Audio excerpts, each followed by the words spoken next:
அத்தி கஸ்டமர் என்ன சூஸ் பண்ணாங்கன்னு பார்க்கலாமா? பார்க்கலாம்.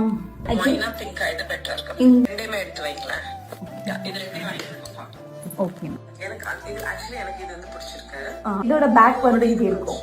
இதுக்குமே ஸ்லீவ்ஸ் இருக்கு மேம். இது சேம் எக்ஸாக்ட் கிரீன். உங்களுக்கு கேமரால கொஞ்சம் டிஃப்ரெண்டா தெரியுது. இதுக்குமே கொஞ்சம் வந்து ஸ்லீவ்ஸ் இருக்கு மேம். அட்டாச் பண்ணிக்க முடியும். ஆமா மேம், இதுலயுமே ஸ்லீவ் இருக்கு. இந்த சாரிக்கும் சூட் ஆகும், இந்த சாரிக்கும் சூட் ஆகும். அத்தி கஸ்டமர் என்ன சூஸ் பண்ணாங்கன்னு பார்க்கலாமா? பார்க்கலாம். கிரீன் சாரிக்கு நான் சூஸ் பண்ணல ப்ரௌன். ஓகே. மஸ்டர்ட் மாதிரி இருக்கிறதுக்கு இந்த கிரீன், ரங்கீலா கிரீன். ஓகே. வந்து ரங்கீலா கேண்டி பிங்க் பண்ணாங்க. ஆனா அவங்களுக்கு 9ஓட ஒயின் இந்த பிளவுஸ் ரொம்ப பிடிச்சதுனால இதையுமே எடுத்துக்கிறேன் அப்படின்னு சொல்லிட்டாங்க. இந்த கோல்டு வந்து காமனா எல்லாத்துக்கும் போட்டுக்கலாம். அண்ட் இந்த சாரிக்குமே அவங்க சூஸ் பண்ணிக்கிட்டாங்க. இந்த சில்வர் வந்து அவங்க இன்னொரு சாரிக்கு சூஸ் பண்ணிருக்காங்க, காமனா போட்டுக்கலாம் அப்படின்னு. மொத்தம் 6 பிளவுஸ் 3 சாரி. கிரேட்.